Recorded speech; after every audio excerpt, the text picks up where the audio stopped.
Here we go. So yeah, we're going to record this meeting and put it on the project website with all of the other ones, just as a heads up. So for our agenda today, we are just going to share just a recap of what we've accomplished in the last 10 or so months. We're going to talk a little bit about what we heard from the last community recommendation survey. And then we'll get into the East End Bike Plan Network, the final recommendations, including some program and policy recommendations and some of what we have thought about for B-Cycle. Elizabeth Van Horn is here. She's been a member of the Community Advisory Group, but she's been working on a complementary health impact review to this plan, and she's going to share about what Harris County Public Health has been doing for that. It's really great stuff. So we're excited that has been working in tandem with this. And then we're going to talk a little bit about implementation and next steps for everybody. Is that your screen sharing bar showing up on y'all's screen, or is that just me? I think it's just you. Just you. Yeah, it looks fine, Clint. Great. Okay. I want to make sure it's not bothering y'all. Okay, so just on the plan accomplishment side, a lot of this is familiar because a lot of it's the work that y'all been doing, but we've had 2 community meetings that including Spanish translation so far. We're going to have our 3rd one on the 26th. So by the end of this process, we'll have talked to the community at least 3 times in addition to the surveys.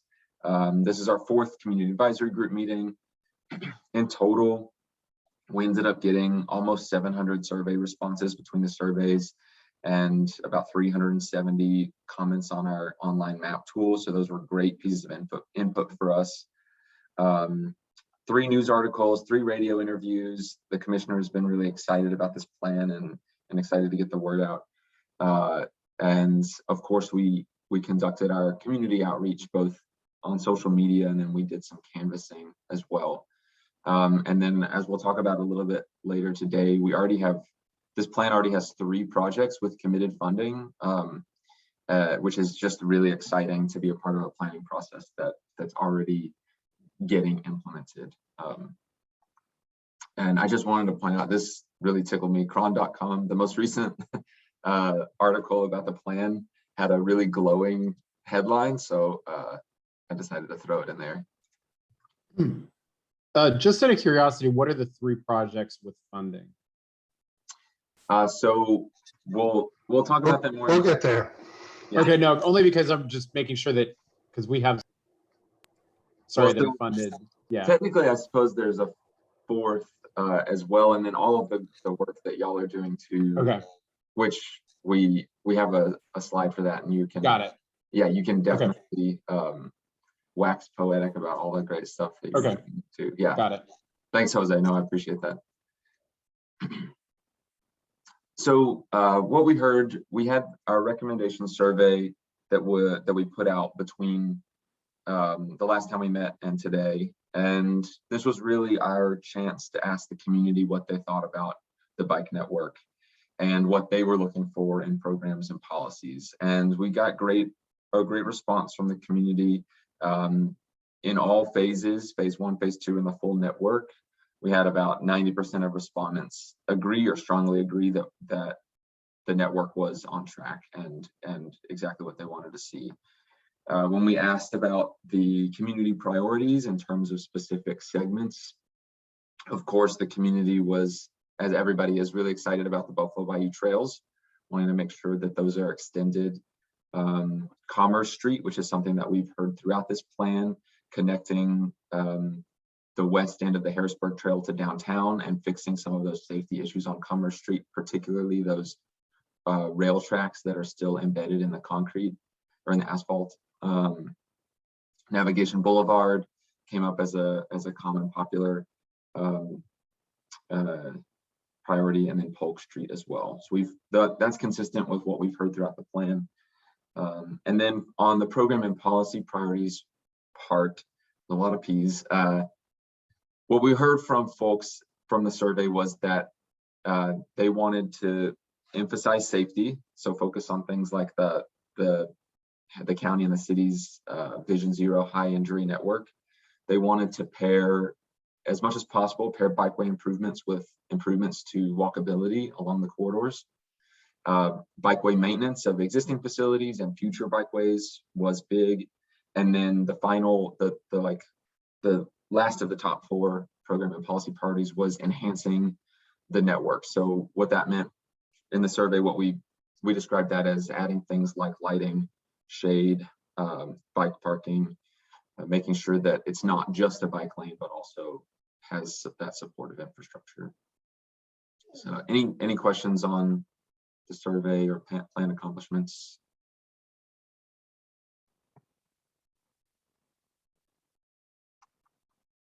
Cool. So these slides will look familiar, but we did want to recap. As y'all know, we thought about this in terms of phasing this network over time. Of course, we've got some existing facilities in the East End, particularly those, the Harrisburg Trail, the Bayou Trails, a couple of on-street bikeways. And then there are several things that are planned, particularly by folks in the community on this advisory group. But then to build on that, we have our phase 1 network, which is what we're recommending as the first step to building that full bikeway network. The phase 1 is that backbone network. We're trying to reach the full extent of the East End District in that phase 1. We can't get to every single corner, but that was our first attempt at, like I said, that backbone network, and then building on that with phase 2 to reach more destinations and more neighborhoods, and then finally completing the network with the full network. So in total, this is what that full network map would look like. It's really busy, but in a good way. So that the bright pink there, the hot pink is the phase 1 bikeways, the lighter pink phase 2, and that turquoise is the full network segments. And of course, during each segment, there are also regional connections that this network can make to downtown, to the 5th Ward, to the 3rd Ward, universities, all that good stuff. So given our feedback from the community and from y'all, we felt like this was, what we had discussed before was well received, and so this was the final full network. Any questions on this?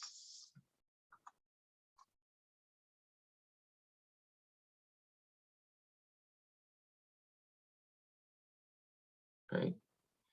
And I should mention, but these facilities by themselves would amount to 50 miles of new or newly improved bikeways in the East End. So that would be adding on to, those existing Bayou Trails and the Harrisburg Trail, things like that. So a good network. So I'm going to turn it over to Jessica, who's going to talk to us about the programs and policies. Cool. Hey, everybody. So as Clint was kind of touched on at the beginning, one of the purposes of the second community survey that we sent out, both to you guys and to the East End at large, was to get an idea of how people wanted to focus on enhancing the system, kind of not only on street with the bikeways, but what other things can we do to support the system and make it more successful for everyone. So we got a lot of really great feedback, and we clustered our recommendations into policy and program concepts that are on your screen right now. And each one of these concepts has at least a few specific policy or program recommendations that follow them. So of course, maintaining what we have currently came up a lot.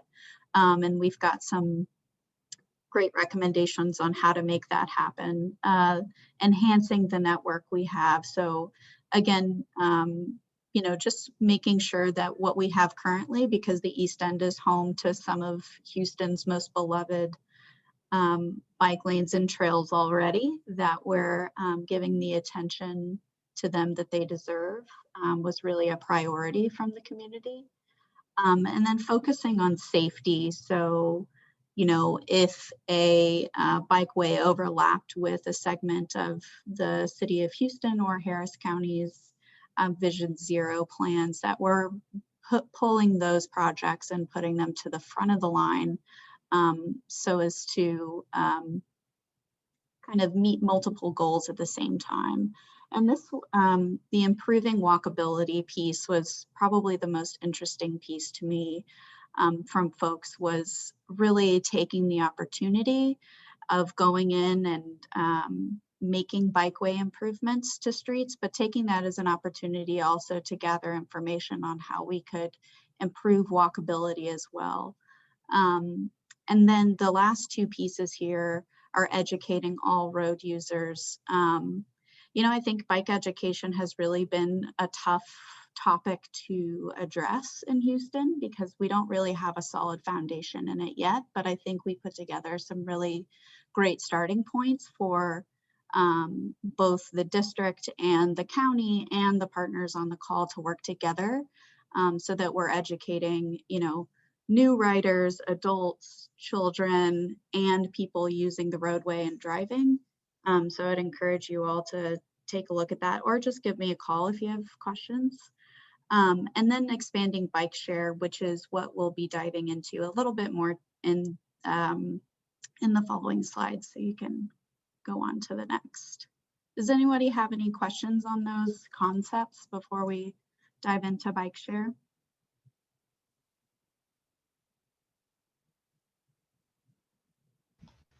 Just guys, I do have a quick question about the maintenance. And when we were hearing from people about their concerns about maintenance of bikeways, did you get a clear idea about what kinds of maintenance people were most concerned about?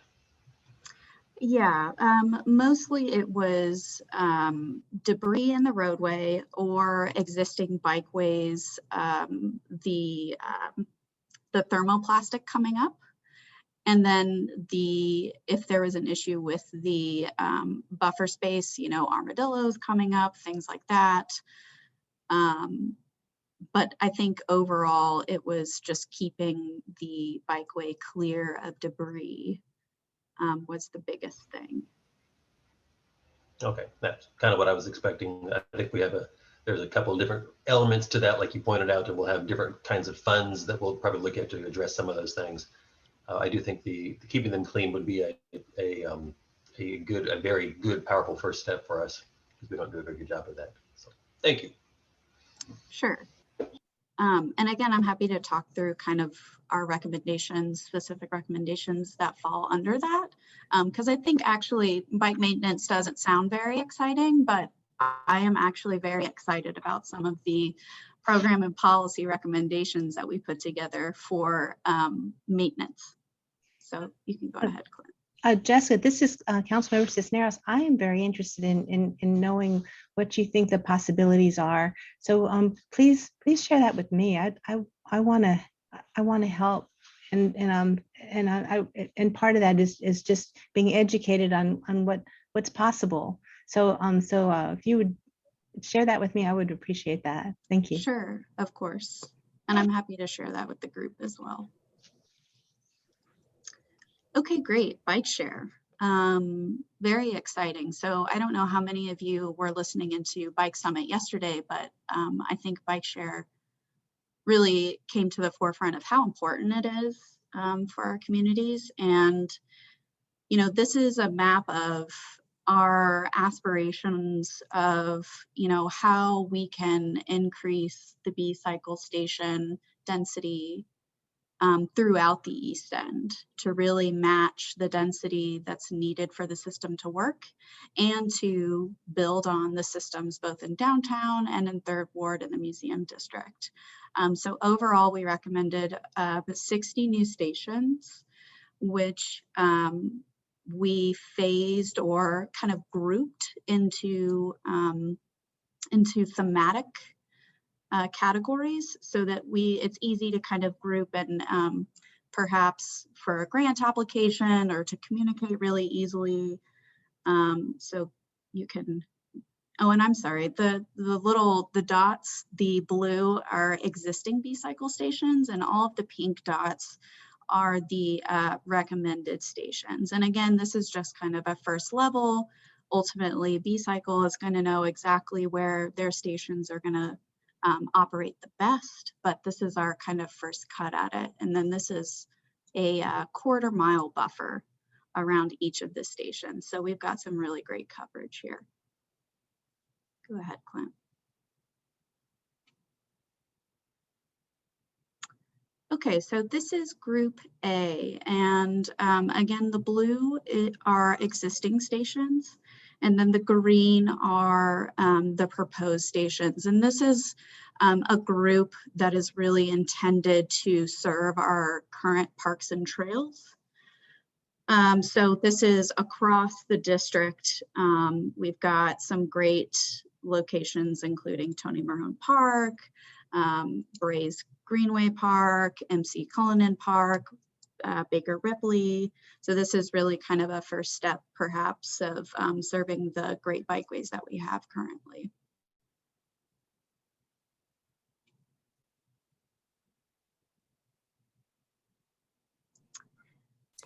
I have a question on the proposed, the slide before on the proposed bike stations. You mentioned that those are like to connect parks and trailways. Have you also looked at how they connect to schools? Maybe, and because I imagine there are students who walk to school, maybe biking to school could be an option as well. I think that's a great point, and something that we didn't specifically have a group for, but that we can look at, but that I think we cover with at least the quarter-mile buffer, but we can definitely take a look at that and see where our schools fall. So thanks for bringing that up. And I think, sorry, this is Clint, just to add a little bit to that, and Brian from Bikecycle or Houston Bike Share might be able to add some color to this, but we had talked about it at the beginning to have a focus on schools. I know, I don't think up to a certain age, I'm not sure the age cap for renting a B-cycle. I don't think elementary age students can, but I think high schoolers, maybe some high schoolers can. I don't know, Brian, if you could. Yeah, so right now we do say 18 to rent. We do have 18 and up rent bikes for younger students just with their care. But that is something that we could revisit, especially if we're kind of focused on serving schools in a more concentrated way.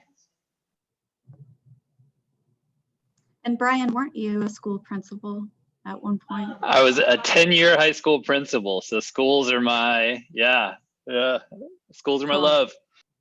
So we've got the right person for thinking about bike share with schools. Great. So yeah, just parks and trails as a group A. Go ahead, Clint.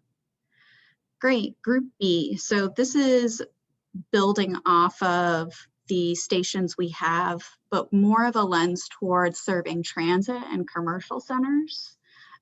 So you can see there's a concentration along Telephone Road. We've got a couple stations serving grocery stores, the Fiesta grocery store, for example, and even a health center, the Walmart on Wayside. So really focusing in on serving destinations that people would want to use a bike to get to restaurants and stores, and taking them kind of further from using their bikes only for recreation. Group C, this is sorry, could I butt in real quick? Sure. This is Auburn with Metro. And I just wanted to say, yes, Metro will gladly work with B-Cycle. We actually had a very productive meeting yesterday put in a new B-Cycle station next to BBVA Compass Stadium rail platform there. So we are definitely looking forward to working on that with you guys. Awesome. We're getting some great collaboration. I feel like we're solving these problems slide by slide. It's perfect. Okay, great. And we've got more transit coming, so stay tuned. Okay, so this I'm biased. This is the most exciting piece to me because this expands bike share into the Pecan Park area. And this is also one of the most dense areas in the East End. So there's really an opportunity here to connect that density to the larger B-cycle system and the larger trail network. So we've got, everything from connecting Brays Bayou down to Gulf Gate Mall. And that's a really exciting piece that I hope we can continue having conversations about. And this is kind of a filling gaps between Buffalo Bayou and the Harrisburg Trail. So this is going to become more pronounced and I think relevant as, the Buffalo Bayou extends eastward, really filling gaps between two bikeway anchors will be really exciting to move forward with.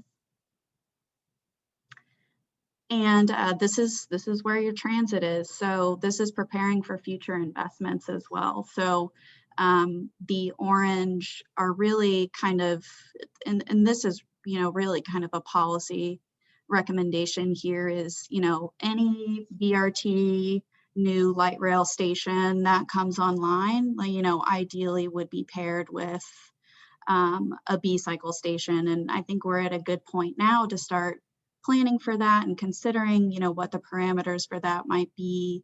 And these are just some of the starting points of what we might consider. I just want to real quickly, sorry, before we get into health impact review, just go back up to the full map so that now that you've seen the pieces, and also state, there are some kind of visible gaps here, but just wanted to note there are things like the Forest Park Cemetery and some of the industrial areas on the other side of the ship channel, and part of what we included on the presentation are the check marks for each of the phases, which just indicates whether or not that station is going to be on or near either an existing bikeway, one that someone is currently working on or planning, or one that is in our network. And almost every single one of these has a check mark next to them. So we're really trying to complement the work that's already happened and the work of this plan with these B-cycle stations. So Lynn, can I jump in with a question? Please. On our bike shares. One thing that I think it would make it easier, I know we're far along in this, but it would make it easier if we could have this over, I know it'd be a lot, but could we have these proposed stations overlaid with our final plan for the whole East End? If there's an easy way to show that, because right now it would help me at least to be able to see, okay, where are our bike share stations proposed to go with the greater network that we're putting together. Sure, that's very easy and a great idea. And then, so the one other thought on that, when we're looking at the Pecan Grove neighborhood and kind of the communities closer to Gulf Gate, what I think about those neighborhoods, excuse me, is that a lot of the streets there are not particularly bike friendly yet. So I'm thinking that it might be a good to, maybe we can tie these in. Maybe Jessica, you might have said this, that as we're doing these bikeways, can we pair those together as we make the street safer? Maybe as part of those projects, we work with bike share to get those bike share stations in, so that we're not setting up. I think if we want to do bike share, we want to make it safe for all ages and abilities, and I just think in coordination would be good there. Yeah, Ian, I just add, I mean, this would be and Brian Reed, this is a pretty meaningful expansion of the existing system. We recognize that. We're trying to set the aspiration for what's possible and what should be, one of, if not the most bike-friendly neighborhoods in the city. But thinking through implementation, either thematically or along a corridor as bikeways get implemented, makes a ton of sense. So I think that's a great point. I mean, it might give you some funding opportunities as well. I know one of the things that the city's trying to do is we're trying to include bike parking in part of all of our projects. So there might be room to include bike share stations as part of that, our internal bikeway projects as well. The other thought I have, I'm seeing a couple locations here. I know this is all very inspirational, which is good. The one other category I'd wonder about are, do we need to look at any intersections of major bikeways as another category? Because I'm seeing here, and I think that larger map of where we're having bikeways coming in would help with that. But I'm thinking where the city is working with Councilmember Gallegos to put a bikeway on a Lawndale, for example. And I'm thinking, okay, the intersection of Lawndale where it crosses the Braze Bridge, and the council members looking at doing a dog park in that area as well. I mean, that intersection of the Bayou Trail and the bikeway that we're putting in could theoretically be a good location for a bike share as well, just to serve a lot of people with a lot of different connections. And that's just one example. So I'm just wondering, would it make sense to look at any other major intersections of bikeways to look, do we have any holes where we could use another bike share station or two? I think that's a really great point, Ian. Kind of the idea of like a bike junction. And kind of looking at those as opportunities to kind of concentrate B-cycle stations is a great point. You know, I think your coverage is looking good. I mean, there's not going to be that many places where we're not within that quarter of a mile. That particular one jumped out at me because it looks like Lawndale at Braze Bayou would actually fall outside that. So that one sticks out. I don't know how many more opportunities we're going to find like that, but it might just be good to check it. Great point.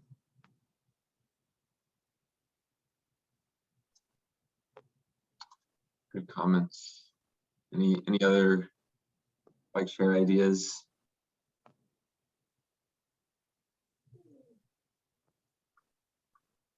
Great.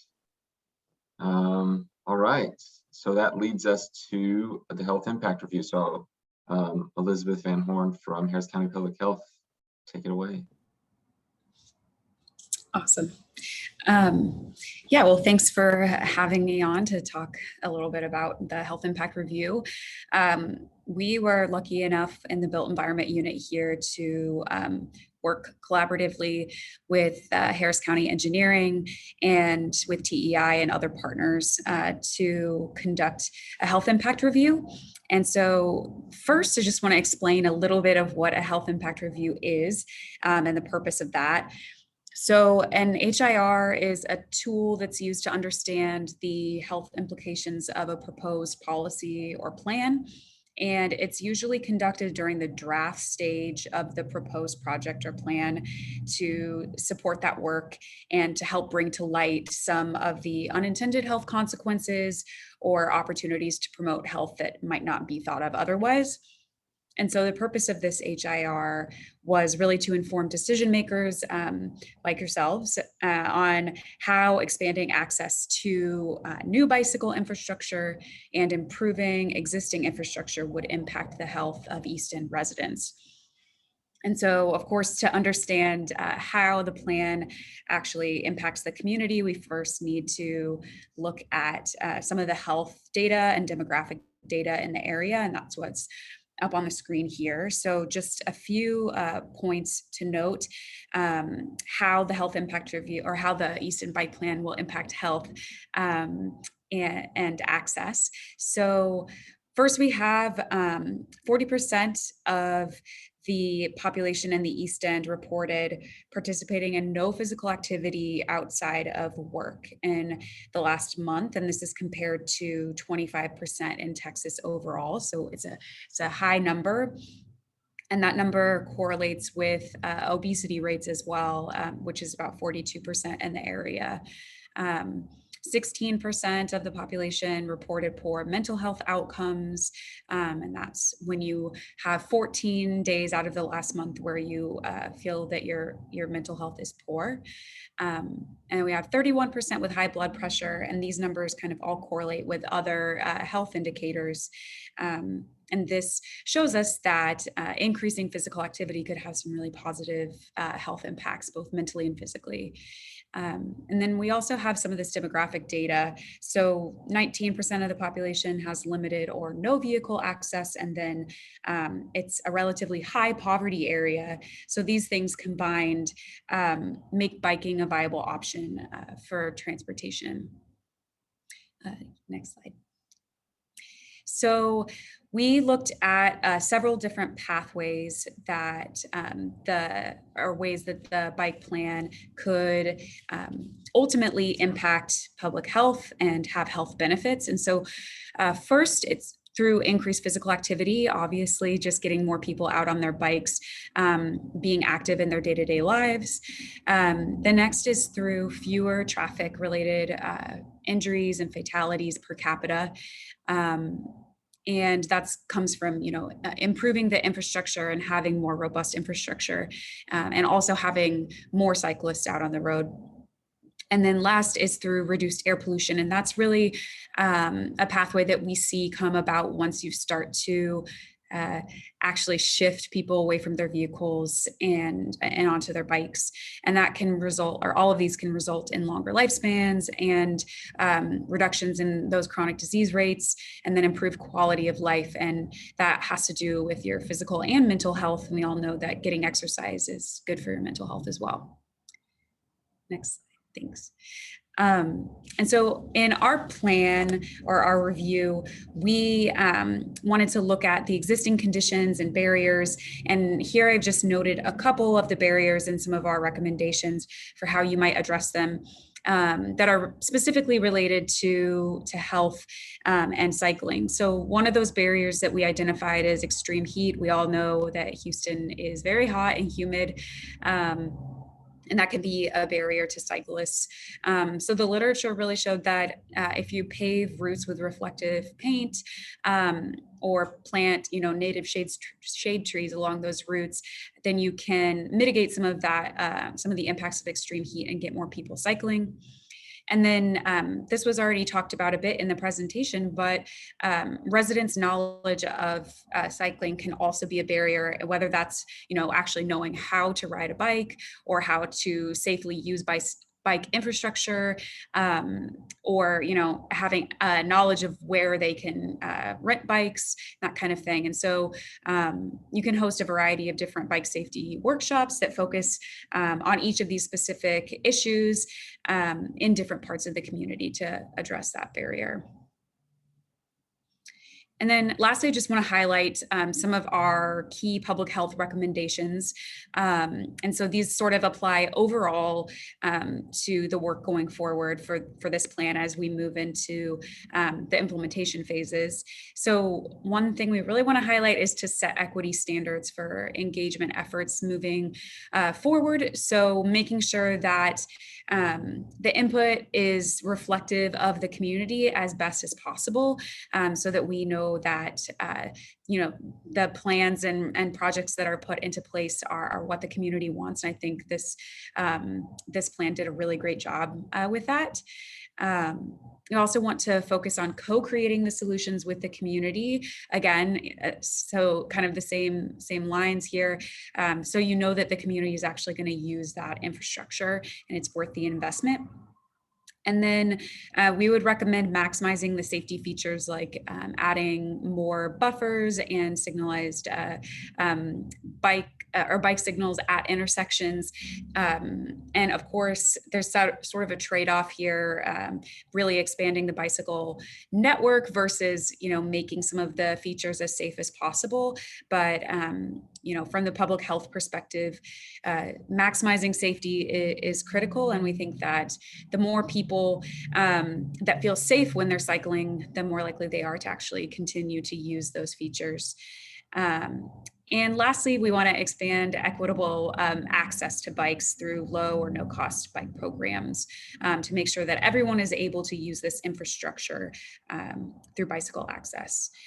So those are really our key recommendations. We'll have the full plan ready here in a few weeks and are happy to share and answer questions. So thank you. Thank you, Elizabeth. It's been great to have this run alongside the plan. So we really appreciate the work.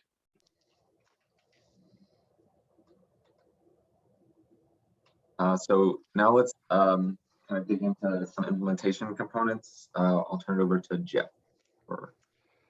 Thanks, Clint. And just before I get started, I really appreciate the work that Elizabeth and her team has done. And even from the very beginning of this project, one of the things we heard from Veronica in the East End and from Commissioner Garcia was really a lot of this is about making for a healthier, stronger community. And so it's been great to have the efforts work in parallel, because I think it results in a better outcome for the community. So that's been wonderful.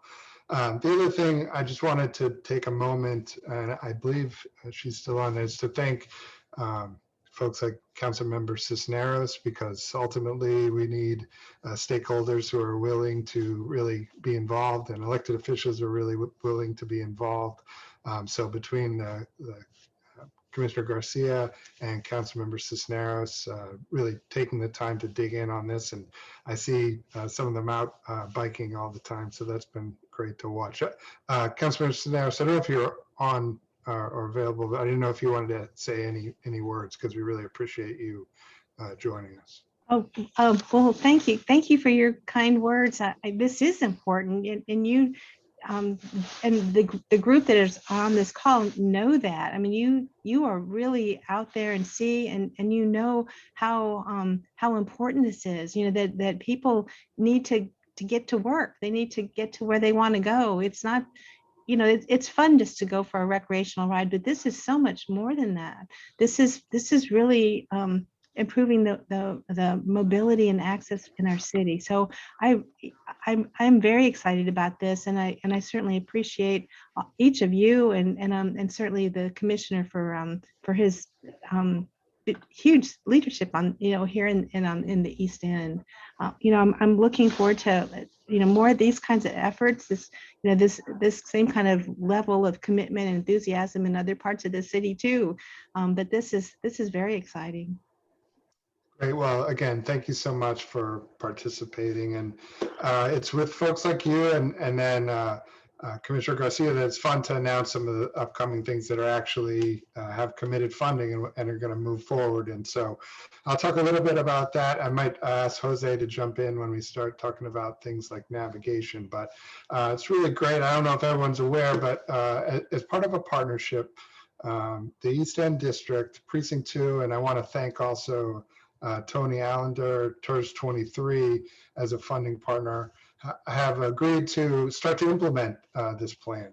And it really includes three main projects as early implementation opportunities.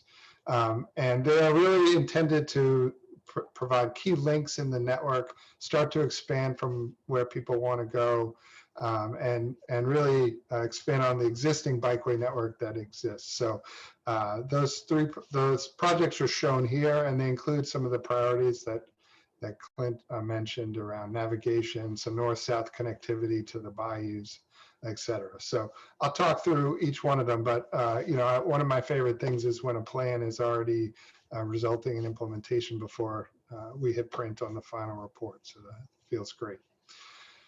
So the first project I wanted to mention was the Forest Hill 72nd Street corridor. And really this project is a set primarily of neighborhood streets that connect the Sunset Trail, the Rails to Trail on the east side of the district, down to Braes Bayou. And the key here, as much as it's not, many of these streets are fairly low volume, low speed, but they have to cross streets like Canal, Harrisburg, and then connect into the bayou. And so this project will really focus a lot on those crossings to make them safer, to make it legible for people who want to make that connection. Again, building out kind of that grid of high comfort bikeways in the area. And so we're excited to see some of the investment move towards some of the east side of the study area to serve that community and make access to Brays Bayou even more convenient. And then Sunset Trail obviously goes north to Buffalo Bayou, so we'll start to have bayou to bayou connectivity that's happening.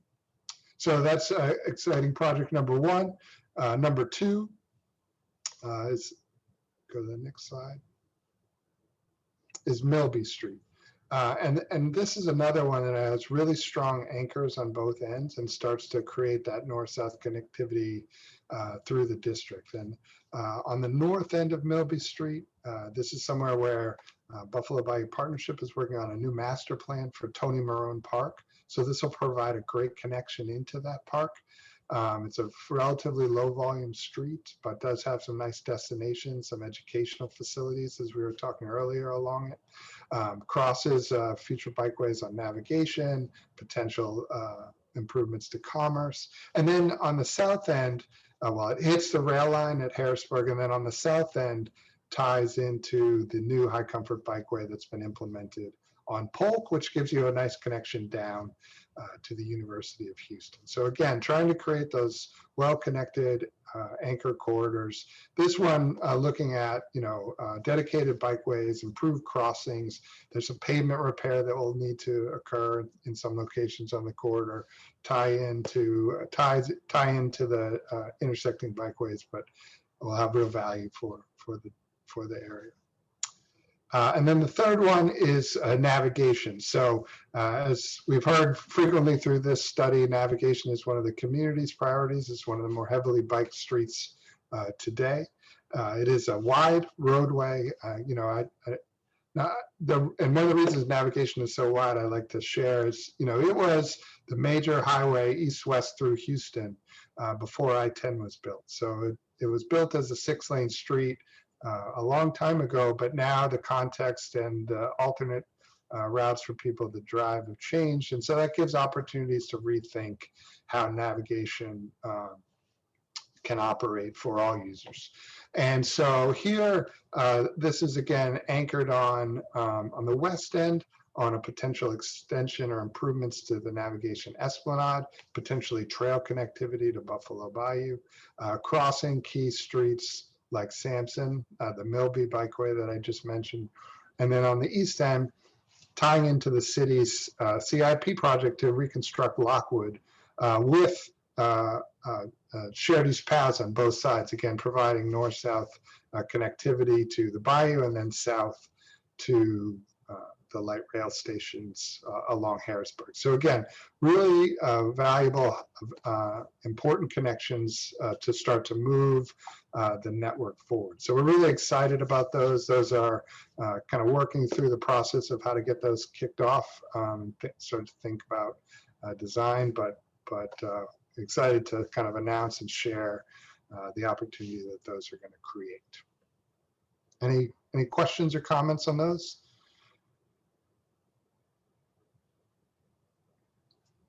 Great. I'm just going to assume you're all just super excited, and so you can't even speak. And then the next one, and this is one maybe Jose you can speak to as much as we do, but it's about taking that navigation concept and continuing moving it east. Yeah.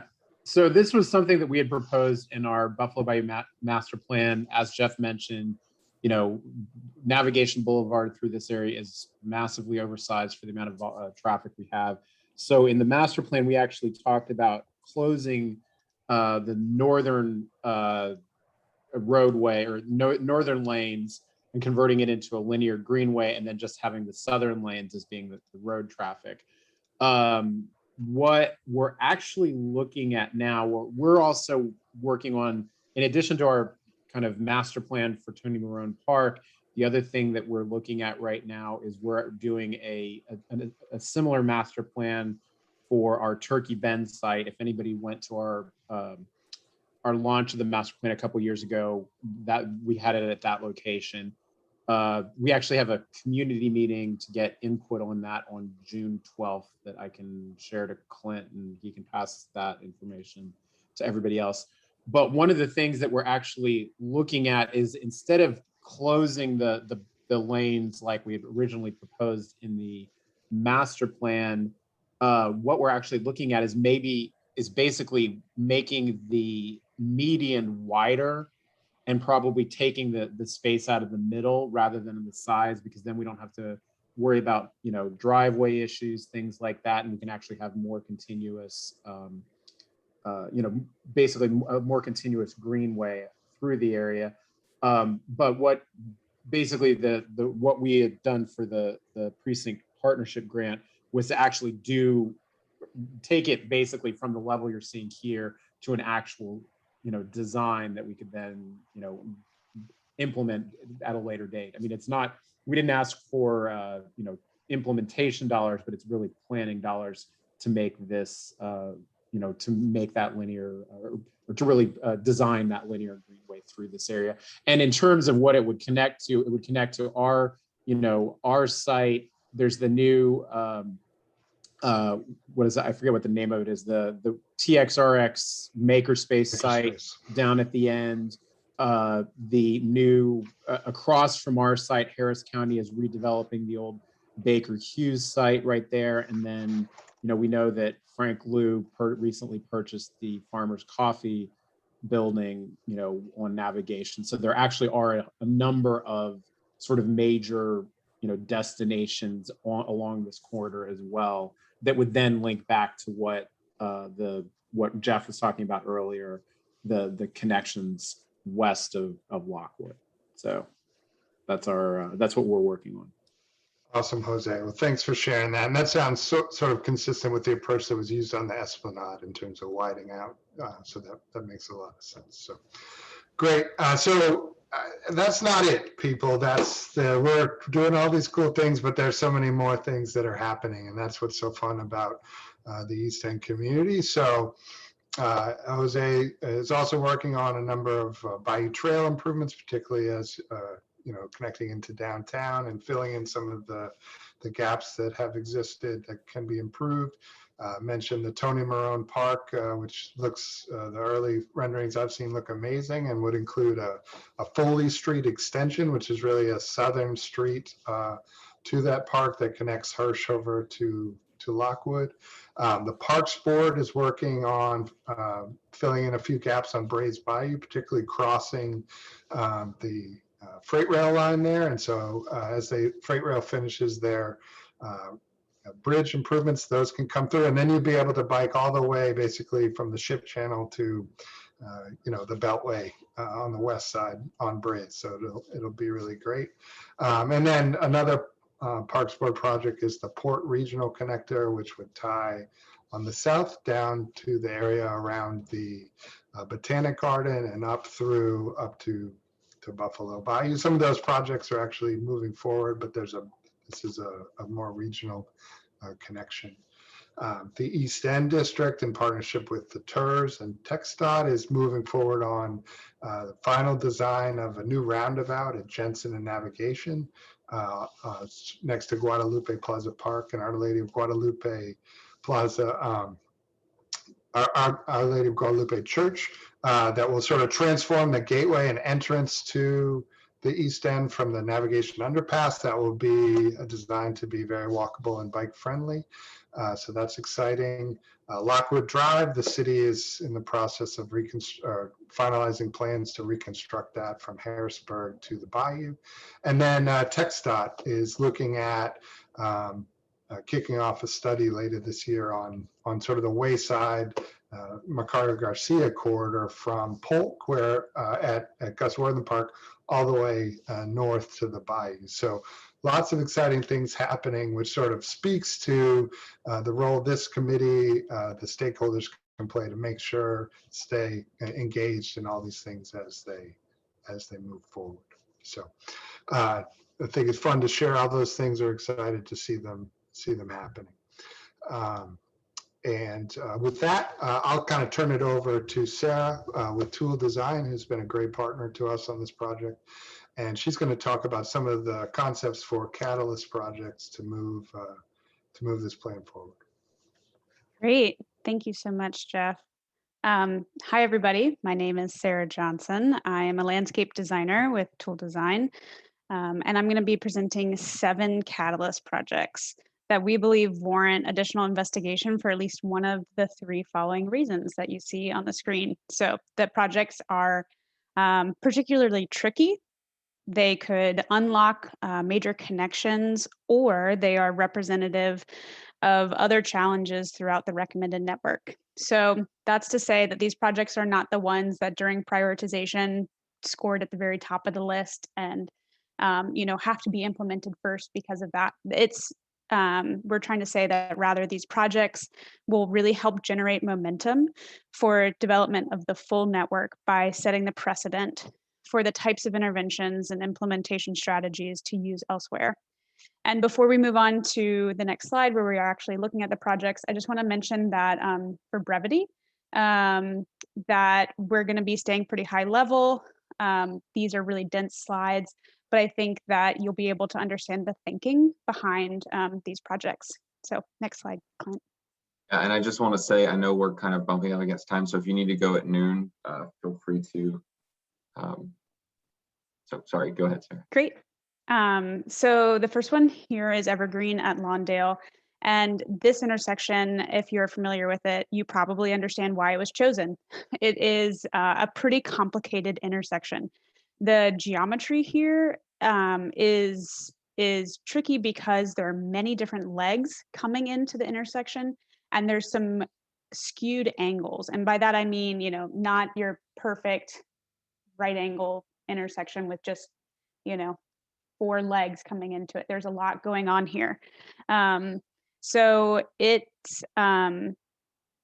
this is going to show you the proposed kind of how the traffic could this intersection. One of the main things to know is that by reducing the travel lane width and reducing a couple of turning movements, it really helps simplify what's going on in the intersection. So the goal is to create a 2-way protected bikeway along the north side of Lawndale through this intersection. And what that does, it's a green dashed line. What that does is by putting it on the north side, you're really avoiding what is happening down at Griggs, all of those turning movements. The other goal is to create directional bikeways that are protected along Evergreen. And essentially by removing some underutilized left turn lanes, making a slip lane into an actual right turn lane, and providing dedicated bike signals, you can create much more safer crossings for folks moving through this space. I'm going to move on to the next one, trying to stay high level here. So this is Commerce Street, and it was chosen because it's a critical connection between the East End and downtown. And while there really isn't another street with similar characteristics, for example, it's got abandoned rail lines that run along the street, which is a unique condition. We believe that the proposed design would help set the precedent for full streetscape reconstruction to accommodate off-street trails. So here, the proposal is to shift the curb line on the south side of the street. And by doing that, you are narrowing the travel lanes, and you are actually making more space to have a shared use paved trail rather than the sidewalk, which is currently there. And if you're familiar with this street, the sidewalk is, it's got utility poles in the middle of it. It gets pretty narrow in certain areas. So by shifting the curb line and adding the shared use paved trail, you're not only addressing your bike goals in terms of accommodating bicyclists, people with scooters, but you're also just making it a more safe place for pedestrians. And this is a unique area because further east of here, this location is right next to an abandoned rail line that connects up to the Buffalo Bayou. So it could take you from downtown and connect up potentially to the Buffalo Bayou. Okay, next slide, please. So this project is a neighborhood bikeway, and it is being proposed between Brays Bayou and the Sunset Trail. And so it's not only going to provide an example of what a neighborhood bikeway on some low volume streets could look like, but it's connecting those two major off-street trail assets that the East End already has. And the proposal is to include shared lane markings, wayfinding, placemaking along the entire route, and then to have strategic improvements at intersections to make sure that when you're crossing busier streets, it's still comfortable for people. And the segments on Forest Hill Boulevard and 72nd Street, those have some pretty similar conditions to Altic and Medina, where other neighborhood bikeways are being proposed. So this slide shows what kind of that overall concept could look like. And on the next slide, you can see what we are proposing along the Sunset Trail. So these are potential improvements along the Sunset Trail. And really the goal here is to make the trail have a stronger connection to the surrounding neighborhood and to make it more inviting for people and to activate the space so that it feels like, you know, an energetic space. There's people out there, there's eyes on the trail, really enhance the sense of security and just make it a more welcoming place to be. So we are proposing to do that through wayfinding, play equipment, public art, and then some planting locations where you could have either like a community garden, or you could really try to add some ecosystem services through like pollinator gardens or rain gardens. And these types of interventions could also be applied to the Harrisburg Trail. Next slide, please. Okay, so navigation at Samson and York. This is another really tricky intersection. So it was chosen because it's unique, but also because it kind of serves as a threshold between the proposed network and Brays Bayou. And it would also set the precedent for how you could reconfigure complex intersections elsewhere in the district. So if you're familiar with this intersection, it's got some unique conditions, and that's one of them is that York is kind of feels like a little bit of an on-ramp, off-ramp. You know, you've just come over Buffalo Bayou. So you're kind of traveling at higher speeds, and then all of a sudden you're hitting into the neighborhood, but at still really large streets. And then Samson and York are currently a one-way pair. And what we think is that, first of all, these roads are just over capacity. So you can remove some lanes, narrow some lanes. And what that's going to do is it's going to allow space for directional protected bike lanes on navigation. You can see those kind of green lines going in either direction. And then by converting York, once you're south of navigation, by converting it from a one-way street to actually a two-way street, what that does is it means that now Samson can actually accommodate a two-way protected bike lane, because you're allowing that northbound traffic. You're allowing northbound and southbound traffic on York Street, which is really freeing up space on Samson. So that's kind of two big moves here. And I would say the third one is that by reducing the lanes on York above navigation, we are accomplishing safety goals of reducing turning conflicts, and we are also simplifying the intersection. But then you're able to expand that green space and really kind of create this placemaking opportunity and this this opportunity to connect to the Buffalo Bayou and these two kind of major bikeways within the proposed network. Okay, so the 45 underpass, the Gulf Freeway underpass here at Myrtle Street. This is an example of a neighborhood bikeway, and it also is unlocking a major connection, and that is that it's one of the best ways to connect the east end to the south side of the freeway, right? This is actually a pretty low stress street in terms of all the streets that go under the highway. And we think that by proposing a shared use paved trail, as you can see, but placing it like placing it behind the first row of bridge supports, it's going to make it a pretty comfortable crossing for folks. So they're not right up against the travel lanes. And then obviously we are proposing, significant public art improvements. Lighting would be really crucial to making the space feel more welcoming. And the improvements here and along the neighborhood bikeway on Broad and Myrtle would serve as an example to other areas such as Woodridge, Telephone, Lockwood, and Ernestine. So this is definitely a crucial connection. And the last one here is Sherman Street.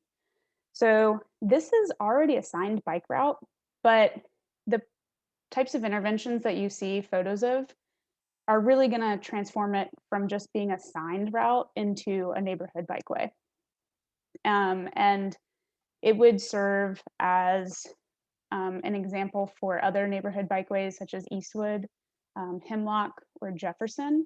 And the other thing that it does is it creates this fundamental east-west connection across the district, and it has a direct tie-in to the Harrisburg Trail.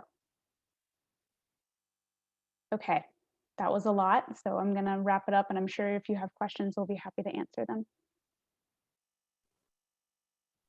These are beautiful. I can't suppress my smile and give you like a game face. This is like, they're beautiful, thoughtful. I don't have questions. I'm sure we'll have questions. Look, we got a super exciting from Brian. Yay. Yeah, I think, every street will have its own, specific needs that will need attention during the design, each project design phase. But we picked these because we felt like they were representative. They maybe had some tricky issues to think through. While we had the really big brains of our tool design folks on our team, we wanted to take advantage of that. So just to kind of echo a little bit of what Veronica said, it's exciting. The Lawndale Griggs one is super, super exciting. That's a really tricky intersection. I ride my bike through there and it can be a bit scary. But then the one that is also pretty cool is the Myrtle one. We get a lot of complaints about people speeding through off the freeway going into the neighborhood. And so however we can make it safer for the residents who live along there, but even more so pedestrians and cyclists, that's a great project.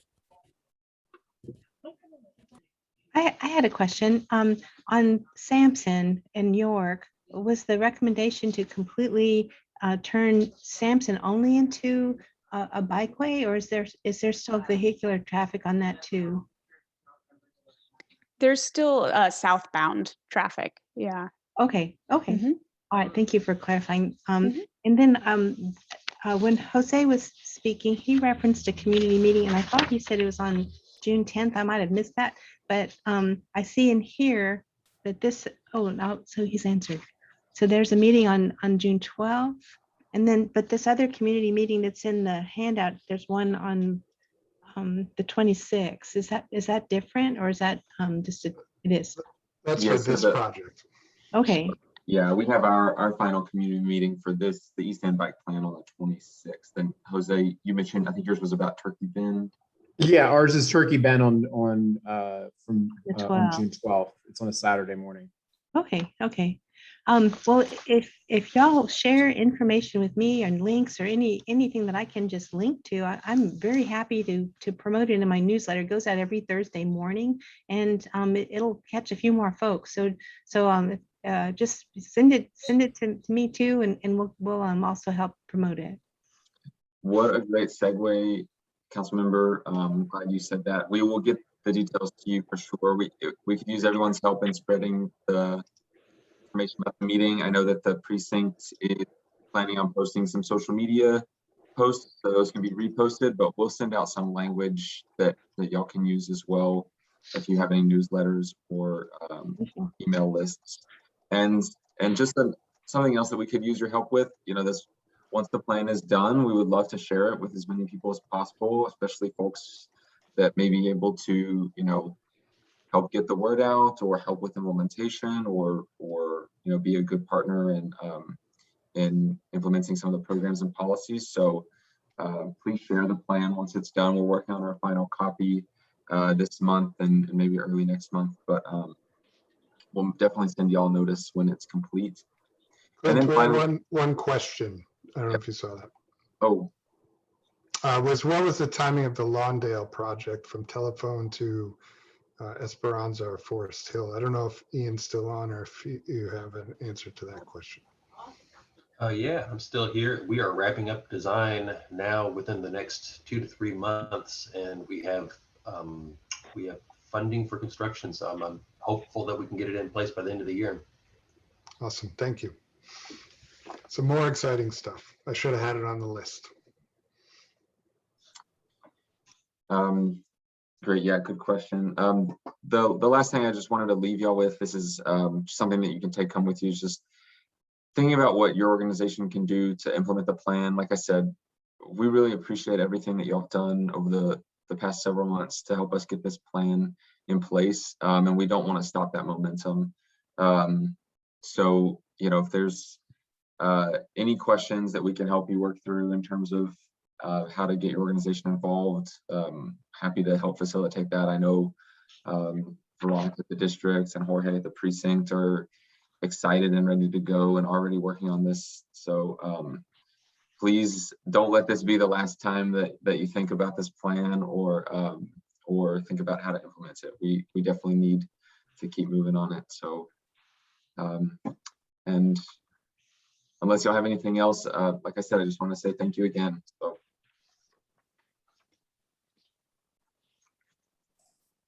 We appreciate you. Of course.